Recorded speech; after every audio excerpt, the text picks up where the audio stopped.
Ары қарай сіздерде ол жақта сіздің почтаңызды сұрайды. Ол жақта өз почтаны тіркелейсіздер. Және де бір пароль ойлап тапсыру керек. Мысалы, сол пароль и create аккаунт деп басасыздар. Соны барлық степ өткен соң сіздерді рабочий столға уже перекинет.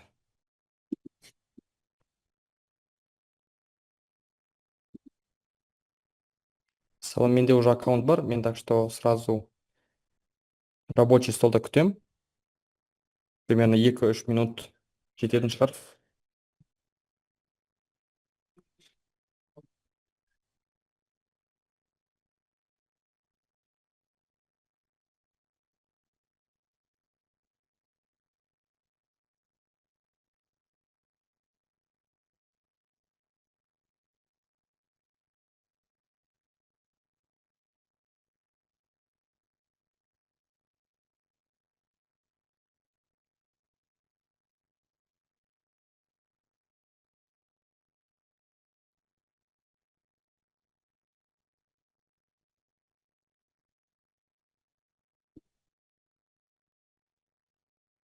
Иә, запись сақталады. Мен сіздер WhatsApp-та сұрап отырсыздар.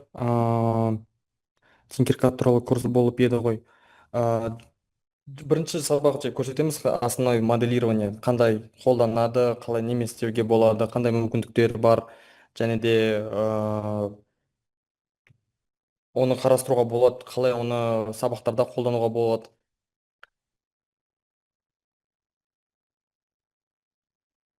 Менде қарап тұрсам, көбі кісілерде 3D принтерлар бар, бірақ та олар көп мектепте қолданбайды. Соны қалай қолдануға, слайсерға кіргізуге, соны нақты печать істеугені көрсетемін.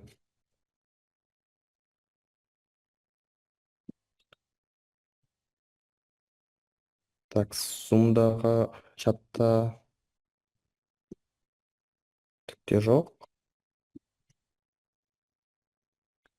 Ал енді біріншіден сіздерде осы жақта рабочий стол күтеді, встречает. Біз жақта бізде класстар бар. Егер сіз мұғалім болып балалармен жұмыс істесеңіздер, балалардың жұмыстарын көре аласыздар. Уже сіздердің дизайнерларың бар. Коллекцияда тоже дизайнерлар, сіздердің модельдерін сақталады. И туториал ол жақта қалай қолдануға болады Tinkercadты. Біз соны қазір бүгін барлығын қарап тастаймыз. Нақты Tinkercad ол ең жеңіл программное обеспечение. Кім бірінші рет 3D моделированиемен айналысқанға ыңғайлы болады, чтобы түсіну үшін базовый функцияларды, базовый мүмкіндіктерін. Ең біріншіден create деген кнопка бар бізде. Осы жақта бізде 3 выбор бар: 3D дизайн, circuits и code blocks. Біз сіздермен 3D дизайнды таңдаймыз.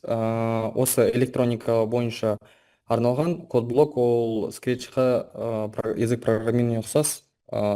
Блок арқылы сіздер моделировать етесіз, бірақ та ол ыңғайлы емес. Бізге сіздермен 3D дизайн керек. 3D дизайн таңдаған соң, бізде осы жақта ең басты рабочий стол көріп тұрмыз.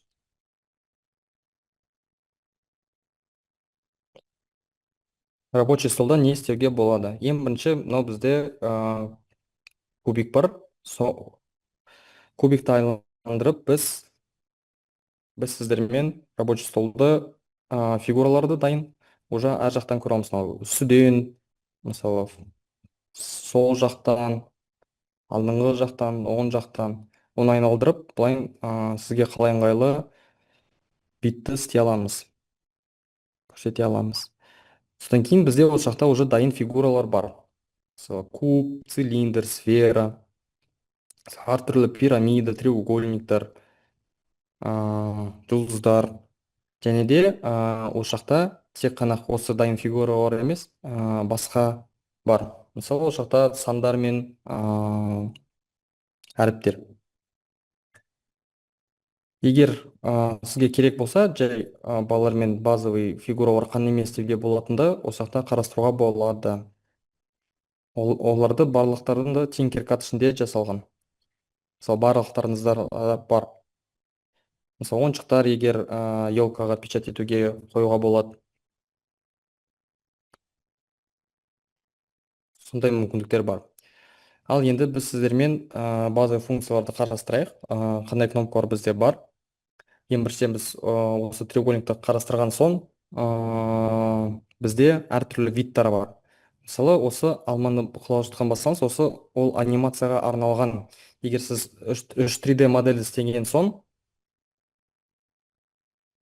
оны анимировать етуге болады. Және де әртүрлі балаларға қызықты болсын деп, мысалы блок ретінде көрсетілген, егер модель істесек көруге болады. Лего ретінде түрі бар. Бірақ та біз сіздермен 3D дизайнында жұмыс істейміз. Мысалы ол жақтан уже дайын фигураларды алуға болады. Мысалы кубты алған соң біз оны ол жаққа апара аламыз. Біз ең бірінші неме көріп отырмыз? Бізде ол фигура ма, әлде кесу үшін бар ма? Прозрачный. Мысалы кесу үшін біз оны модельді басқа фигурадан кесуге болады. Бірақ та біз қазір фигурамен жұмыс істейміз, оның түсін өзгертуге болады осы жақтан настройкада. Мысалы егер балалармен география мұғалімдер рельефтер жасалады, мысалы химия пәндерден олар атомдар жасалады, геометрия мұғалімдері, математика мұғалімдері тоже әртүрлі функцияларды қарастырады. Және де бізде ол жақта радиус деген функция бар. Радиус ол не істейді? Ол біздің кубтың углдарын закруглять етеді. Мысалы егер қарасақ, біз радиустың деңгейін көтерсек, ол сфераға айналады.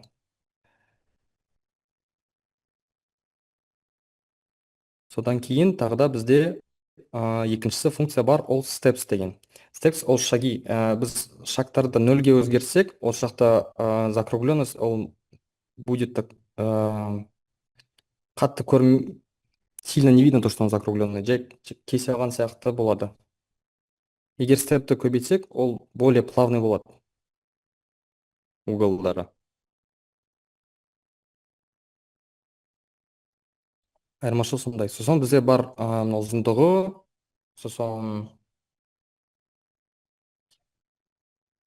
ені и қалай аталады? Биіктігі, иә. Өзгертуге болады. Бірақ та оны осы функция арқылы ыңғайлы емес өзгертуге. Сондықтан біз сіздермен оны басқалай өзгертуге болады. Мысалы, егер біз осы А4 бассақ, ол жақта бізде параметрлар шығады. Осы жақта параметрларды өзіміз клавиатура арқылы жазып өзгертуге болады. Мысалы, қазір идеальный куб істеуге болады. Оның мен барлығын биіктігін өзгерту үшін осы ортадағы ақ төртбұрышты басып, тоже 13 деп істей аламын. И және радиусты нөлге апарып, бізден де идеальный куб шықты. Осы ақ төртбұрыштар, олар параметрларды өзгерту үшін арналған. Қара точкалар, олар тек қана бір жағын мысалы өзгерте алады. Біз қайтамыз ұзындығын 13 десек, қайтарамыз. Және де бізде сіздермен осындай қара конус бар. Қара конус ол бізге не үшін керек? Оны біз кубты үстіне көтере аламыз. Егер көрсеңіздер, ол ауған үстінде тұр. Егер ағылшынша D кнопкасы бар, егер оны тез басасызақ, быстрый клавиш дейді, ол сразу поверхностьқа қосылады.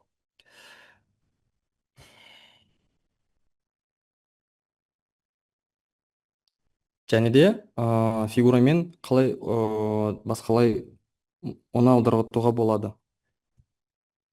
Ол жақта бізде екі жақтан оны бұрауға болады. Мысалы, определенный градусқа, мысалы, мен 90 градусқа бұрдым. Және де осы графикті ручную өзгертуге болады. И және де қайтан, мысалы, осылай тұрсын.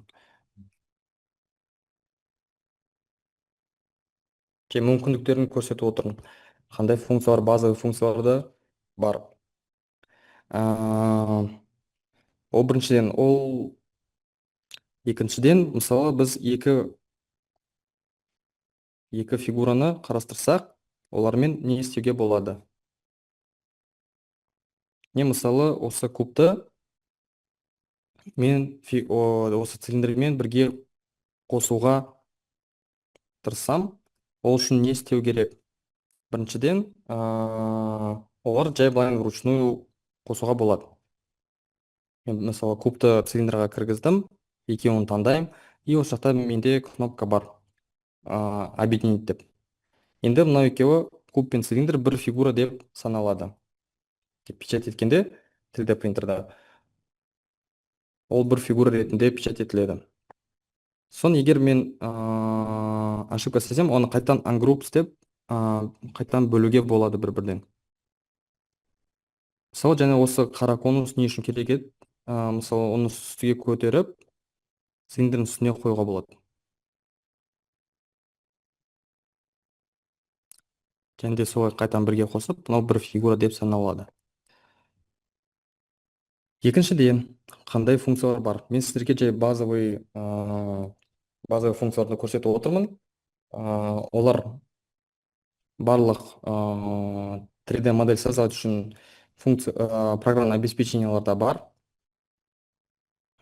Сол Tinkercad-ты таңдаған үшін ол жай ең базовый программное обеспечение түсіну үшін. Тағы да мен жаңа көрсеткен осы басқа түсті өзгертсек, ол осы кубтыңды кесет. Осы цилиндрдің ішінде қазір тесік болу керек кубтың формасында. Егер былай қарастырсақ, біз көріп отырмыз. Осы цилиндрдің ішінде енді қазір.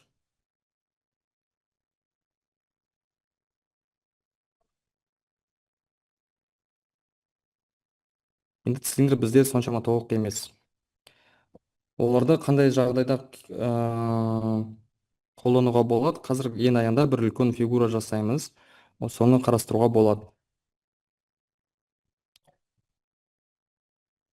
То есть мынау прозрачный болғанда, оны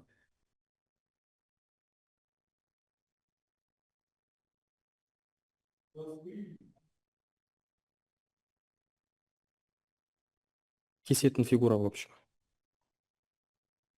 Сосын біз осы ручной арқылы біз оның толщинасын өзгерте аламыз. Мысалы, мынау айды істеп қойдық. Ай ретінде. Давайте басқа функцияларды және қазір қарастыраймыз.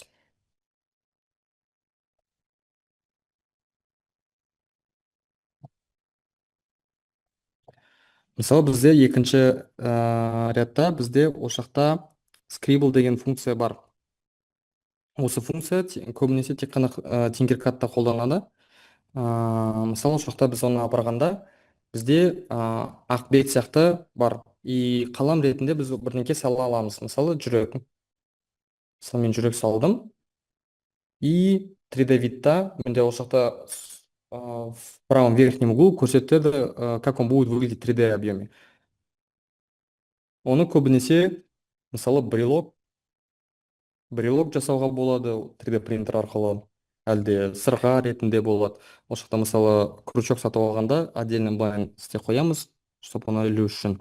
И мысалы бірінші әріптерін жазуға болады мысал ретінде.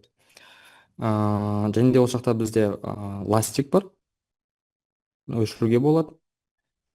Одан кейін бізде осындай заполненный сразу бар.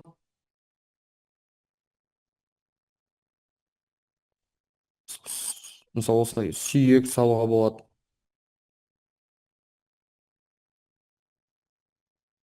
Мынауда өшіру үшін керек. Мысал ретінде қарастырайық. Міне мысалы сердечко бар, соның ол жақта кнопка дан деген бар. И және де қазір біз сол сердечканы 3D ретінде көріп отырмыз. Мысалы, мен оны ұзындығы ұнамайды, мен кішкене потоньше істеймін. Мынау 2 деген ол миллиметр, барлығы менде миллиметраж ретінде өшіріледі. Измеряется, өшіріледі. Өлшеледі. Және де осы жақта осы функция не үшін арналған? Snapgrid деген. Snapgridті оны өзгерте аламыз біз, мысалы 5 миллиметрға. Енді мен фигураны апарғанда ол изначальный положениеден 5 миллиметрді алыстырады. Ол в принципе қатты керек функция емес. Және де мысалы сіз егер бірдеңке салсаңыз, соны сізге ұнамаса, сіз оны өзгерте аласыз. Ол жақта edit scribble деген функция бар. Біз қайтадан кіре аламыз да, и тағы бір доработкалар істей аламыз. Мысалы крылья можно нарисовать ручка арқылы. Менде сабақтың аяғында үй жұмыс беремін, сол функцияларды түсіндіңіздер ме, түсінбедіңіз бе, көре аламын. Ә, Тағы да қандай функциялар бізде бар? Ә, Мынау шын айтса жаңа функция, мен оны қолданбадым, бірақ та қазір қарастырайық, неме істеуге болады.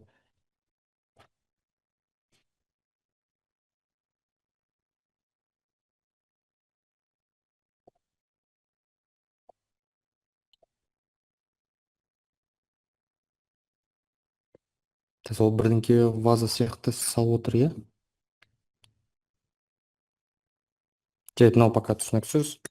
Соны өзім ары қарай қарастырамын. Көбінесе основной моделирование ішінде сіз көбінесе 2D видпен жұмыс істейсіз. Мысалы, жай қағазда салған сияқты. Мысалы, осы функция скретч деген бар. Скретчті апарсақ, скетчті апарсақ, бізде ақбет сияқты жай болады. Біріншіден біз сіздермен жаңағыдай рисунок саламыз. Мысалы, давайте канцелярий салу үшін канцелярский қалай аталады ол? Как? Коробка для канцелярии. Короче, ручка салатын коробка істейміз. Мысалы, оның ұзындығы дно. Дно примерно так, неше болу керек?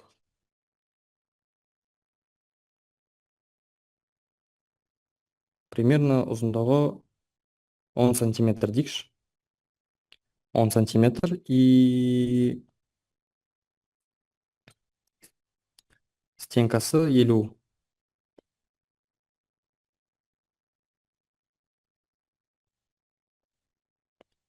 Не, бізде бірінші коробка дайын.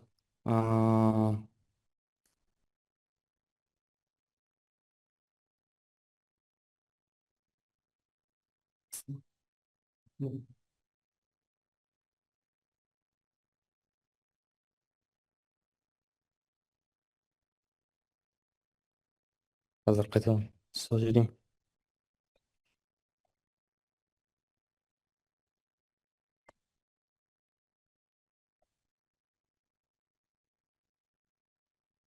Мысалы, егер мен қисық салсам, мен ручной ретінде солай да өзгерте аламын. Сол 100, ол жақта 50, кішкене қисық болсын, 100,5. И сосын финиш скетч деп басуға болады. Финиш скетч дедім. Енді оның ұзындығы керек, толщинасы. Ол 1 сантиметр ол аз болады. Давайте 30 істейміз, даже 40. Енді ол жатыр. Оны кішкене бұрау керек. Бұрау үшін осы жағынан бұраймыз 90 градусқа. Енді міне қарасаңыз, біздің 2D рисунок осы жақта более объемный болды. Енді оны ішінде тесік жасау үшін мен Ctrl-C, Ctrl скопировать и тағы да бір сондай фигура істеймін. Енді менде екі ұқсас фигура бар, олардың параметрлары бірдей. Енді оны мен тесік жасау үшін change to holding осы жақта, енді ол прозрачный деп айналады. И стенкаларын менің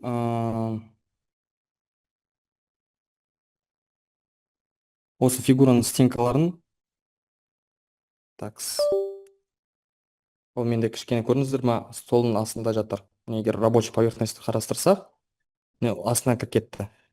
Оны исправить үшін мен осы фигураны басамын да, кнопка D деген ағылшынша бар, ол сразу поверхностьтің үстіне қояды. Объектке басасыз да, D кнопканың арқылы оны өзгертуге болады. Енді осы кешіріңіз, ана нені көрсетіп жібересіз ба, жаңағы прозрачныйды қай жерден алдыңыз сол иә кнопканы? иә не, мен Change. фигураны басқанда ол жақта менде экструд деген бар. Ол жақта көрінісі цветной бар вариант и прозрачный вариант. Фигураны бастым, енді өзгертуге болады.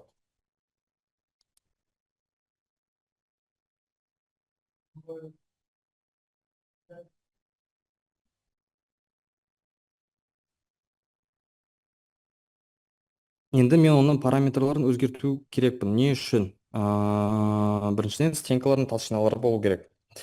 Примерно мен оларды каждый жағын бір миллиметрға өзгертем. Осы жақта 30 болды, енді 30 болу керек. И үстіңгі жағын тоже 40 болу керек. Болды, менде әр жақ 10 миллиметрға өзгерттім. Енді қалай идеально ортаға қою үшін неме істеу керек? Мен осы екі объектті таңдаймын. Көрдіңіздер, екі объект бір поверхностьта жатқан сияқты. Менде осы жақта функция бар, align деген. Align функция ол идеально екі затты ортаға қоя алады. Мысалы, осы центральный кнопканы басқанда, көрдіңіз, ол сары линиямен ортаға қоятынды көрсетеді. Не бастым. И және де қарап тұрсақ, фигураны дұрыс па дұрыс емес пе, менде осы жақта кішкене шығып тұр. Ол дұрыс емес. Сондықтан мен тағы осы орта кнопканы басам и және де осы орта кнопканы басам.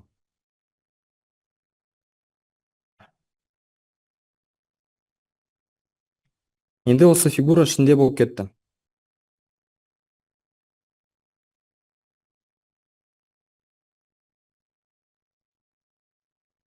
Так, мен тағы да 10 сантиметр қалдыру керек болғам. Қараңыздар, осы жақта ары қарай жұмыс істегенде, осы прозрачный фигураны таңдағанда, оны кішкене үстіге көтеру керек. Ой, осылай емес, осылай. Кішкене шығып тұрсын деп. Тек қана үстіңгі жағын көтерем. Не үшін ол керек? Өйткені мен қазір align басқанда ол ішінде қалып қалды менде. Көрдіңіздер ме? Енді менде тесік шықты.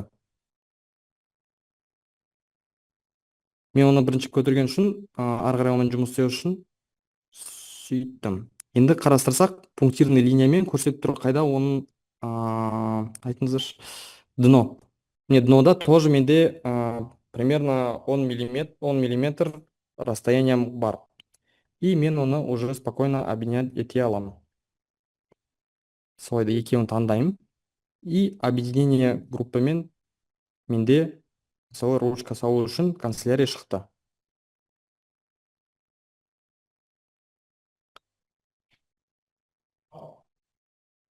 Мысалы, қалай солай фигураларды істеуге болады? Держатель кабелдері істеуге болады. Мысалы, информатика мұғалімдерге, егер сізде кабельдер көп болса, 3D принтерлер арқылы өзін дайын модельдер алып істеуге болады. Және де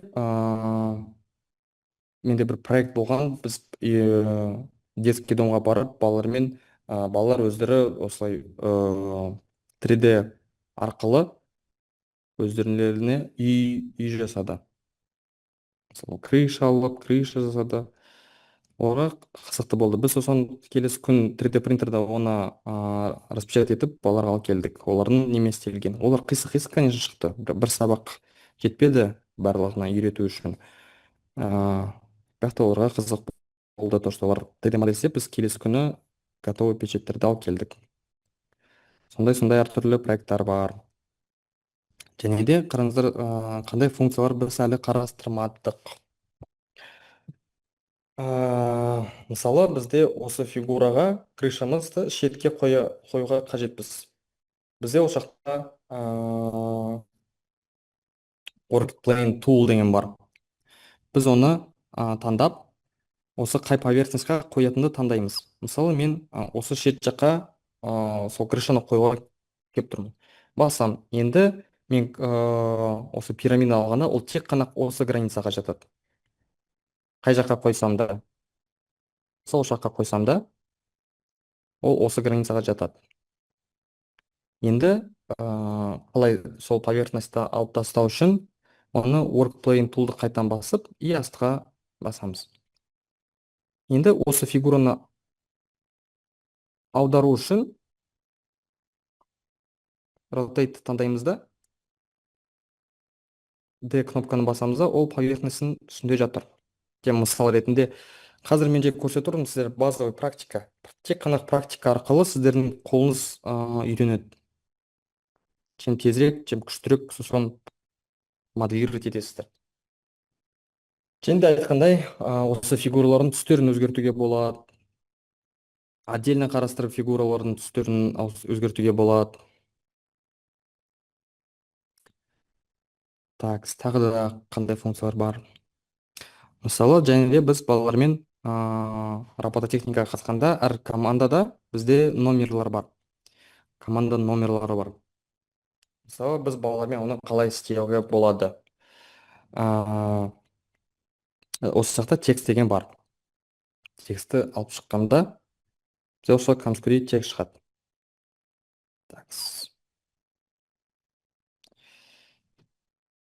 Бізде текст бар. Мысалы, және де қалай оны мұғалімдерге қолдануға болады? Мысалы, кабинеттің табличкаларын жасауға болады, именной табличка жасауға болады. Мүмкіндіктерін только фантазиядан ограничивается, шектеледі. Мысалы, текст орнына біздің номер командамыз жазамыз. Бұл бізде 22801 и осы жақта толщинасы керек.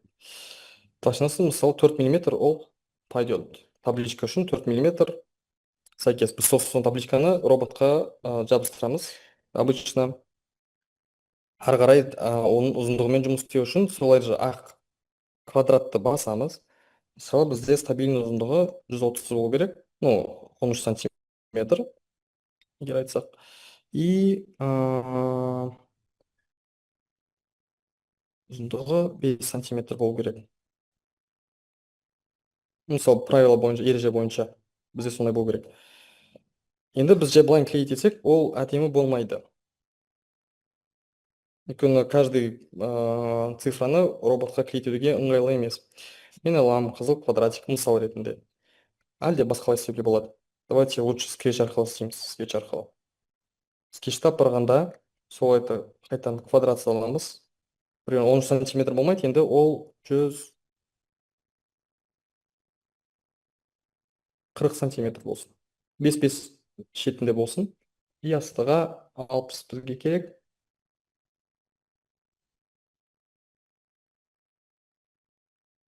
Қайтан 140 аламын.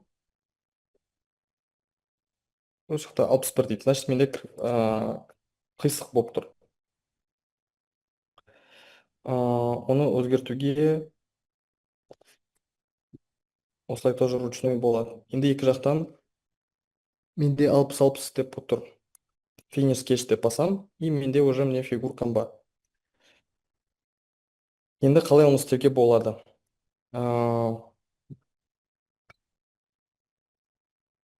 Тек қана квадратты приклеить ету үшін біз солай қайтан ұзындығын көбейтеміз. Ең біріншіден осы табличкасын ұзындығы тоже 4 болу керек. 4 болу керек. И осы жақтар менде жаңа жазған 60 пен 140. и оны қалай ортаға қоюға болады. Қайтадан сол функцияларды көрсетейін. Тағы бір F. Так, сол лишний фигураларды алып тастаймын. Екі фигураны таңдаймын. Қайтадан line деген функцияны көрсетеміз. Ортаны басқанда енді идеально осы шеттерде 5 миллиметрден қалды. Осы жақта 5 миллиметр, осы жақта 5 миллиметр, шетте 5 миллиметрден бар. Енді оларды қосамыз. Олар бір объект, қосуға қажеті жоқ. Өйткені біз ең біріншіден осы фигураны, сандарды, текстті біз жазған. Оны қайттан тесік ретінде істейміз.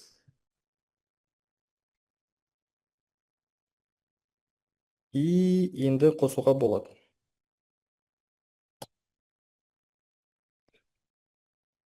Қосқанда осындай номерлар шықты.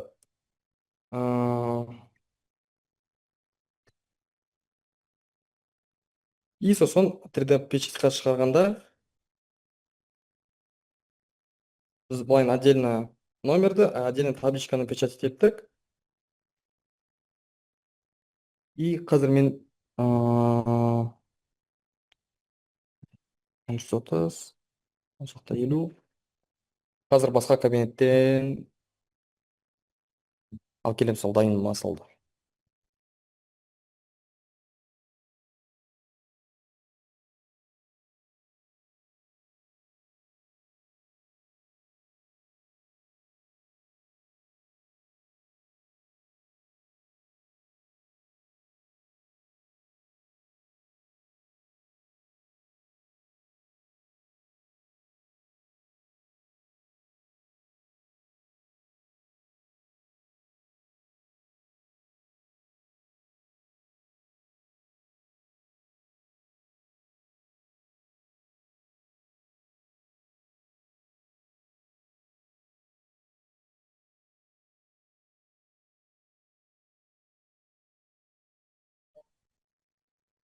Және де айтқандай, біз балалармен былтыр солай істегенбіз. Сол осылай соны 3D печать арқылы шығарғанда осындай номер шықты.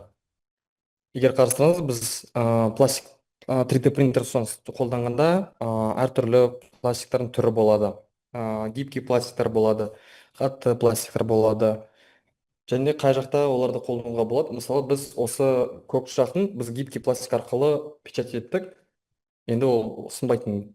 Мысалы, ақ кнопкалар бізде ол уже обычный пластик, қатты пластик. Сынбау үшін. Мысалы, осылай 3D модель арқылы уже дайын заттарды істеуге болады.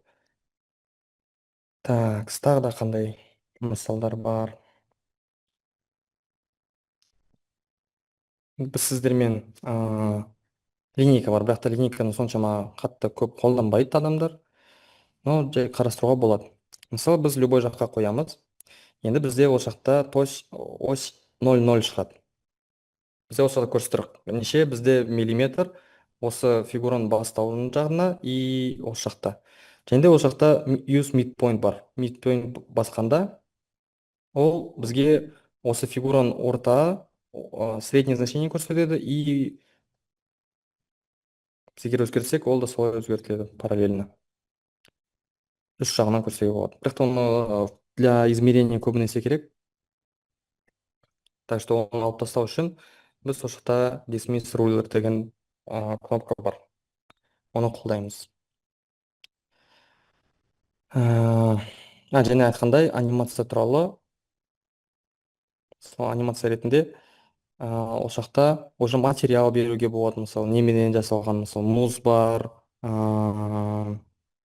ағаш бар, мысалы, ағаш істей аламыз. Мысалы, осыдан түстерді өзгерте аламыз, қандай болады. Мысалы, материал тоже ағаш болсын.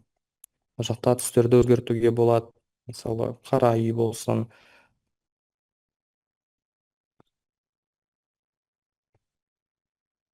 Металлический. И соңғы текстураларды қарастыруға болады.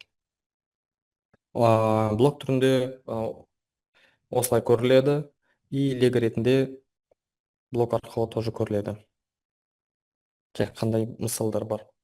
Біз оны өзгерткенде материалды ол жақта бізде тек қана жай түс өзгереді, ал ол жақта біз материалдарды көре аламыз.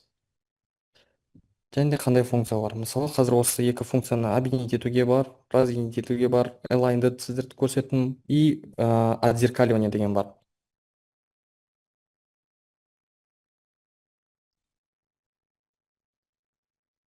Біз мысалы, бізге екі зат керек. Так, олар уже объединенный ғой, иә. Мысалы, бізге екі бірдей үй керек. Ctrl-C, Ctrl-V арқылы екі үй істейміз. Мысалы, мұғалімдер, химия мұғалімдер атомный соединение істегенде солай каждый раз жаңа фигураларды қоспай, және былай копировать и вставить етуге ретінде істеуге болады. И отзеркаливание ол не істейді? Мысалы, біз хотим перевернутый үй. Все болды, но бізде идеально дәл сол значениялармен жай перевернутый үй. Можно будет от вертикально, горизонтально өзгертуге. Және де осы жақта Ctrl-C, Ctrl-V арқылы емес, дубликейт деген бар. Дубликат арқылы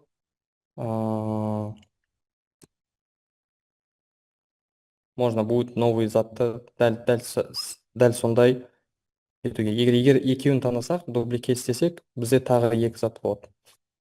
Сол массовый распечатывать, например, значоктар бір конкурстағы. Солай істеуге болады. Өзгертуге көрсеттім. Такс. Енді қалай оларды 3D принтерға қосуға, мысалы, сізде уже дайын фигура бар. Мысалы, мен осы біз істеген фигураны печатьқа жібергім келіп тұр. Оны қалай істеуге болады? Осы жақта менде кнопка экспорт деген бар. И экспорт арқылы осы жақта скачать бар, и сразу 3D принт бар. 3D принт ол ограниченное количество принтерларды қолданады. Сондықтан мен тек қана STL форматын ретінде сохранить етемін. Барлық 3D объекттер олар STL форматында көбінесе жұмыс істейді. Сондықтан OBJ, GLTF бізге керек емес, тек қана STL. И мысалы, мен осы объектті, міне осы жақта еще және де айтуға ұмытып кеттім, сіздің объект проектіңіздің атын қоюға болады. Мысалы, холдер деймін мен оны, ну, держатель деген, для ручек. Оны холдер деп атап, экспорт и STL таңдаймын. И болды, ол менде компьютерде сақталынды. Содан кейін көбінесе ары қарай оны печатьқа жіберу үшін бізге слайсер деген приложение керек. Слайсер ол әртүрлі бола алады. Мысалы, әртүрлі программалар бар, әртүрлі принтерларға айналған. Мысалы, біздің мектебімізде бамбу деген принтеріміз бар.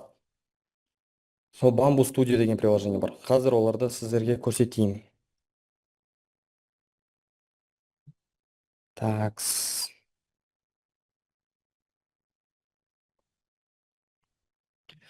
Мен сіздерге қазір бамбу студия деген приложениені көрсетіп отырмын. Осы жақта біздің принтеріміз бар, және де select, выбрать или добавить или удалить басқа принтерлар бар. Мысалы, егер мүмкін сіздердің принтерларыңыз, сіздер мектепке бар жағын осы моделі бар екен, мүмкін. Оны қарастыру керек, сіздеу керек. Мысалы, бізде бамбулап мектебімізде бар. Жаңа көргенсіздер, мен холдер деген файлды шығардым. Осы жақта файл импортировать етіп, менде осы жақта 3MF, STL, STEP или SVG қолданады. Мен холдерді жаңа кіргіздім. Міне жаңағы бізде істелінген держателіміз бар. Енді ол уже 3D принтерда қалай печать етілгенін көре аламыз. Бізде осы жақта качество бар, сила бар, скорость принтера, поддержка и другие деген функциямыз бар. Көбінесе ең біріншіден біз качествода, уже барлық принтерлар көбінесе сіз жазғанда уже определенный стандартный настройкада тұрады. Біз тек қана силаны өзгерте аламыз. Ну, по-хорошему өзгерту керек только силаны. Мысалы, жақта бар заполняемость дейді. то есть плотность қандай болады осы фигураның. Егер мен ол пайызбен измерять етеді. Егер 100% қосам, ол өте мықты болып шығады. И сізде көбірек пластик кетеді. Егер обычно ол стандарт бойынша 15. 15 ол жеткілікті, в принципе, қолдануға болады. Самый стабильный, көп пластик кетпейді. Сондықтан оны қолдануға болады 15-ті. Скоростьті тоже өзгертуге можно не изменять. Поддержка обычно ол не үшін керек? Мысалы, егер біздіміз объектіміз қазір оны осы жақта айналдырайын, сізге түсінікті болу үшін не үшін поддержка керек? Мысалы, менде осы жақта тесік қой, то есть там дырка, там нету ничего поддерживать. Ал сіз үй құрастырғанда ол слой арқылы кірпіш үстіне қояды ғой. Соны потолокты в принципе жай ауаның үстіне қоспайды ғой. Сондықтан бізге поддержка керек. Мысалы, егер мен ол жақта поддержканы қоссам, нормальный поддержка бар и ағаш ретінде бар. Қазір қарастырайық, ағаш ретінде қалай ол көрінеді.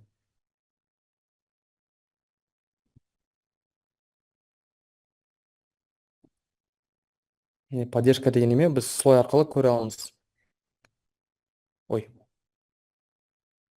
Ол жақта принтер өзі создавать етеді автоматически осы слайсер. Өйткені потолок сосын прочный болу үшін өзі кішкене дополнительный олар ломки принтер арқылы болады. Соны ол дайын уже печать болғанда оны легко можно отломить и фигурамыз бұзылмайды.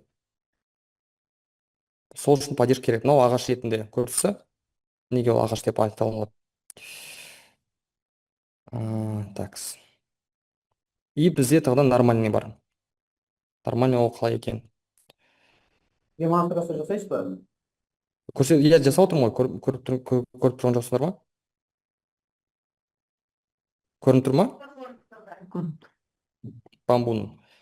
Нормальный поддержка істегенде, менде ол жай көбірек пластик кетеді и в принципе кішкене посложнее будет убирать, көрінсе осы заполняемості.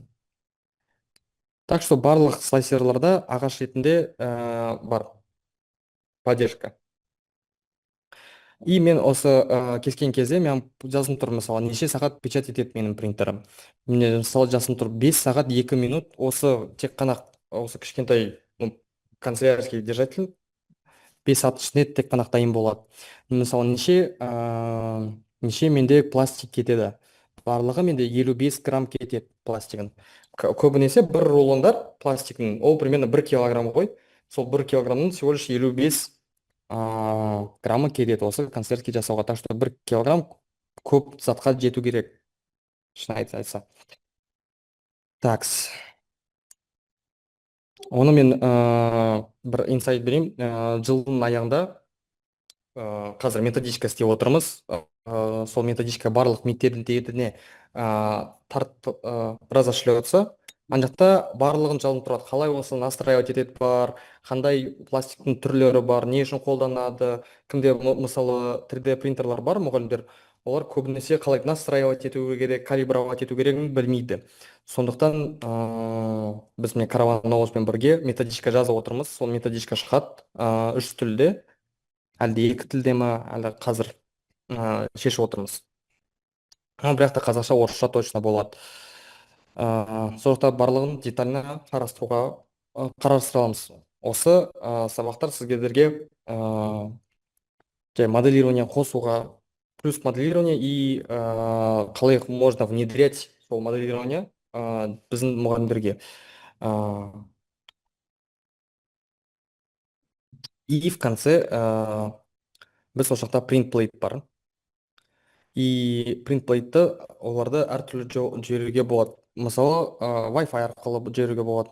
Мысалы, принт емес, бізде экспортировать файл керек. Именно же, мысалы, осы дайын бар. И осы формат 3MF емес, бізде сіздермен G-код керек. 3MF осы 3MF деген, ол формат деген сөз. Форматтар әртүрлі болады. Мысалы, біздің мектебіміздегі 3D принтеріміз 3MF бар, және G-код. Бірақ та мен көп мектептерде болғанмын. сол жақта тек қана бамбу емес, креалити да бар, жаңағыдай басқа принтерлер бар, олар G-код поддерживать етеді. Сол формат тоже бойынша қарастыру керек. И уже сол мысалы дайын осылай көп пластик кетірмеу үшін, мысалы жаңа біз қарадық қой, мынау 5 сағат болады. Егер мен осы жақта өзгертсем, жаңағыдай осылай наоборот емес, без поддержки, осы жақта уже поддержка керек емес па, осы жақта бірінші слой қарасайық. Осы жақта уже поддержка керек емес. Мысалы уже программа уже біледі то, что уже. И уже поддержкасыз ол уже 3 сағат. 3 сағат кетеді, бізде 44 грамм. Көріп тұрсыздар, иә? Поддержка керек емес уже, егер бізде тесік болмау үшін. Бірақ та кейбіреулер фигуралар бар, где нужно обязательно поддержка қоюға. Такс.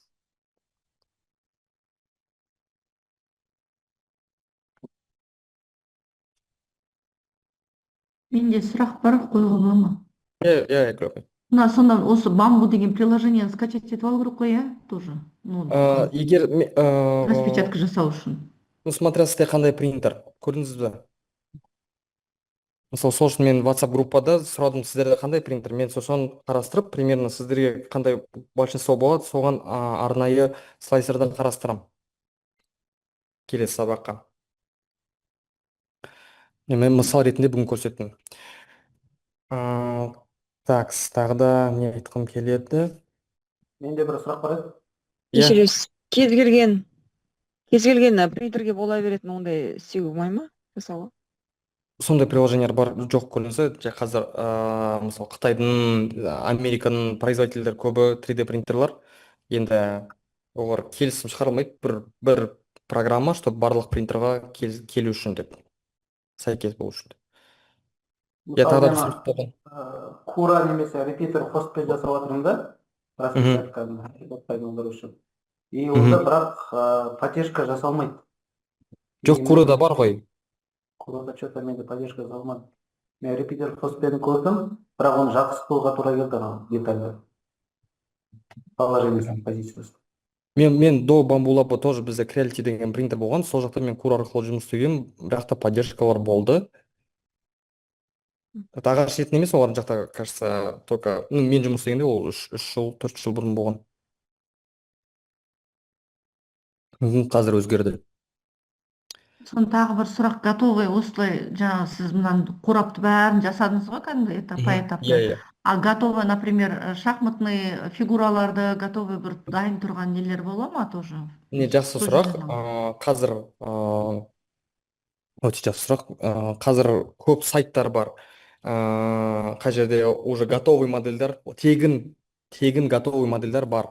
Ол туралы тоже аз адамдар біледі екен. Мен былай сөйлесем, аз адамдар біледі.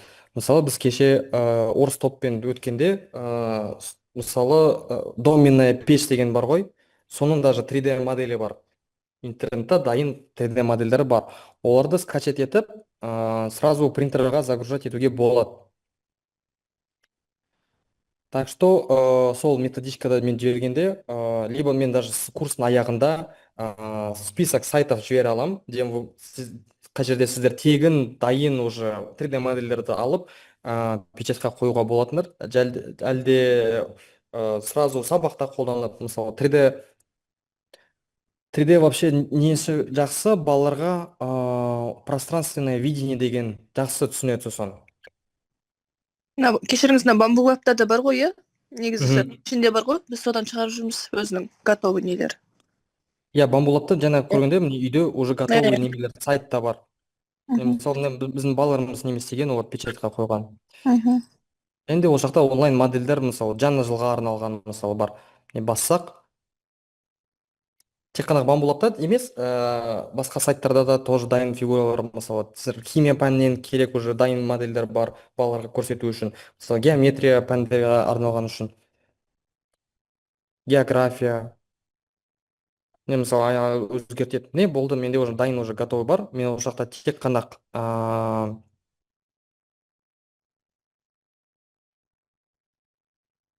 сол жақта поддержка даже керек емес, уже сразу дайын. Көрінсе, ол жақта менде керек принтер емес, менде осы принтер емес, ол жаққа ауыстырам, и менің поверхностім симайды. мысалы айтады екіге бөлу керек деп, өйткені размерін поверхностьтардың принтерлары тоже ограниченный ғой, сондықтан мысалы мені 2 ретке жіберді. Солай қарастыруға болады. Құрметті мұғалімдер, осы сабақ в принципе мен кішкене тезірек өтті мен ойлағаннан. Ендеше сонда тағы да сұрақтар болсан, Мен негізі методичка туралы сұрайын дегенмін, сіз айттыңыз, уже біз бастап жатырмыз соны жазуды. Может, уже готовый иә. дайын тұрған бір мен 3D печатьпен жұмыс жасау менде тәжірибесі жоқ екен. Мысалы, сондай дайын тұрған нелер болса, методичкалар мейлі орыс тілінде болсын, басқа болса жіберсең жақсы болар еді. Ну, біз сондай нақты жоқ. Көбінесе көп материал ағылшын тілінде, көп материал қытай тілінде. Мысалы, ютубта да сол свободный доступтарда көбінесе сол қалай программировать етуге, қалай оларды принтерға кіргізу үшін. Соны қазір орыс және қазақ тілінде істеп отырмыз. Так что мен өзім пока басқа методичкалар білмеймін. Сол жақсы ағылшын тілін білемін, сол арқылы сіздерге, басқа мұғалімдерге аударып жатырмын. Барлық қолдансын деп. Рахмет. Өйткені көп мектепке барамын, болғам ауыл мектебінде үйреткенмін, және де басқа қалған шет тілдердегі мұғалімдерге көрсеткенмін. Көбінесе жай тұрады олар. Сол маған шын айтса дұрыс емес ол тұрған жай. Мысалы акимат бір проверка келеді, жай көрініп тұрған жақта бәрі қолданбаған, жай уже упаковкада тұрады. Қолданған ол қызықтырақ қой. Дұрыс балаларды үйретеміз, балалар соны шетелге барып көрсетеді өз навыктарын. Сұрақ қоюға болады ма, кешіріңіз? Иә. Сіз Алматы қаласында жұмыс істейсіз ба? Сізге мектебіңізге барып көруге бола ма, танысып былай? Иә, болады. Алматы қаласында жұмыс істеймін. РФМШ мектебінде, Жалтыков атындағы. Жақсы, рахмет көп. Барып жолығуға болады ғой сізден, иә? Иә, мен WhatsApp группада бармын. Ау? Оқушысыз ба, мұғалімсіз ба? Мен мұғаліммін, кішкене жас көрінемін. Түсініп отырмын. Сондай сұрақтар болған үшін. Жоқ, өзім уже 3-ші жыл робототехниканы беріп отырмын РФМШ-да. Балалармен біз 2 рет шетелде, ақш-да алтын алып келгенбіз, робототехника сол бойынша.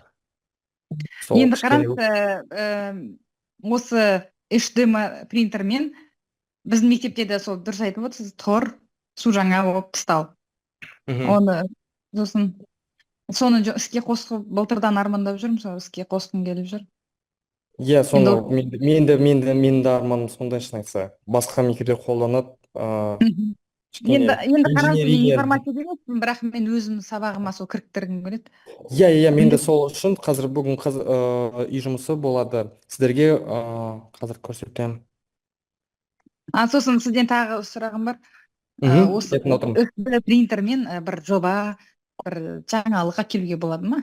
Конкурстарға. Әрине болады. Мысалы, сол айтып конкурстар бар. Мысалы, мен естігем, мысалы, бір проекттар бар, специально STEM-ға арналған,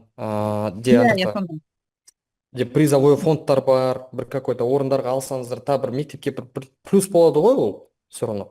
Соны 3D модель қоссаңыздар, менің ойымша, сіздің деңгей, шанс на выигрыш будет повышаться. Деңгейіңіз көтеріледі. Жақсы, рахмет. Өйткені қазір балалар современный егер оларға ұнаса, олар өздері зерттеп, өздерін дамытып, мысалы кейбір балалар менден де қазір көбірек біледі, шын айтса. Мен өзім таңғаламын, қалай олар тезірек, осы губка сияқты сол ақпаратты біліп алады. Ғаламторда барлық свободный доступтарда бар ғой. Мысалы, үй жұмысы болады, мен қазір текст ретінде жіберемін WhatsApp-қа. Мысалы, география пәндер неме істеуге болады. Мысалы, роза ветров істеуге болады, рельеф жасауға болады балаларға көрсету үшін. Модель разлом границ деген. Химия пәннен, мысалы, кристаллическая решетка деп істеуге болады деп отыр. Шкала pH істеуге болады. Биология пәндерге модель клетки жасауға болады. Сустав, мысалы, сол сүйек сияқты. Өсімдіктер, информатика пәндерге, мысалы, жаңа корпус ящик бірге істедік қой. Сондай істеуге болады. Организатор кабелей істеуге болады. Сондай соны істеп. Сіз өзіңіздің жобаларыңызды оқушылармен жасаған, осы 3D модельмен жасаған жобаларыңыз көрсете аласыз ба? бізге тағы иә, да әрине. одан сайын шабыттандырып қызықты болатындай. Қазір Жаңа ақштан орын алдық дедіңіздер, ол кезде осы тақырып бойынша алдыңыздар ма, жоқ әлде басқа тақырып болды жоқ, ма? біз робототехника бойынша балалар Мгм. робот құрастырады олар сразу.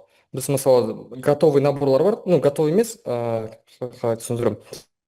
Мысалы уже миы бар роботтың и моторлар бар. Біз сол 3D печать арқылы роботтың итоговый видін істейміз. Мысалы мен қазір Fusion деген приложениені қолданамын. Tinkercad ол ну жаңа айтқандай бастаушы ретінде болған. Мен осы Fusion ол кішкене қиындырақ, көбірек функциялар, бірақ та немесі жаман, ол тегін емес. Бірақ та егер сізде корпоративный почта болса, олар сіздерге бесплатный годовой подписка береді. Мысалы мне балалар роботқа детальдар, подшипниктер жасауға болады. Итоговый робот бізде бар ма? Болу керек.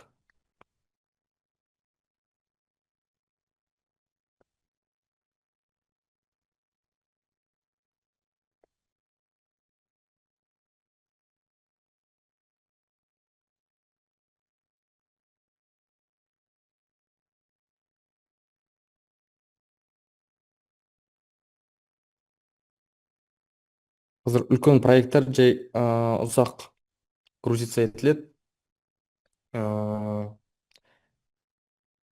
Және де маған айтты, сіздерге ең сонда проект сертификат беріледі, дұрыс қой, иә? Сертификат беріледі. Иә, сол сіздер егер маған айтты бірдеңке көрсету керексіңдер деген аяғында, енді сол метін мұғалімдер үй жұмысын істеп, сол арқылы бағалайды деп. Так что мен бүгін үй жұмысын жіберген, өтініш сұраймын істеуге, сертификат алу үшін, және де өз деңгейін, өз навыктарын көтеру үшін, даму үшін. Сондықтан сондай сұраныс бар. Және де дедлайндар болады. Дедлайн, мысалы, келесі сабақ до следующего урока. Және де кешірім сұраймын, өзім қазақ тілін ұмытуға бастадым, өйткені көп сөйлемедім. Сондықтан менде кішкене осылай шала қазақша болып отыр, бірақ та шын айтсам стыдно. Сіздер арқылы дамым келіп тұр, ұмытқым келіп тұрған жоқ, өйткені өз тіліміз ғой. Жас кезінде қазақша көп сөйлегенмін, бірақ та орыс мектебіне барып сосын кішкене ұмыту бастадым. Өте нашар. Дәурен, сіз қай оқу орнын бітірдіңіз, өзіңіз туралы қысқаша айтып өтсеңіз? Мен өзім Бірден Назарбаев сабақ зияткерлік мектебін бітірдім, Өскемен қаласындағы. Содан кейін Сатпаев университеті бакалавратты бітірдім. Қазір магистратура соңғы курс болып жүр. Так, мен жаңа роботты қосқанда менің фьюжным ұшып кетті кішкене. Жарайды, келесі сабаққа дайындап көрсете саларсың. Жақсы, жақсы. Сол запись назарларыңызға. болады ғой да, кейде біз Иә, запись обязательно болады. Қазір мен айтам, жіберсін деп сразу тырысамыз. Қатысқан үшін үлкен рахмет. сізге де көп рахмет. Көп рахмет. Келесі сабақта Жақсы. күтемін. Егер тағы да сұрақтар болсаңыздар, мен әлі тағы да отырамын осы жақта. Рахмет көп сізге. Үй жұмысы не болды сонымен?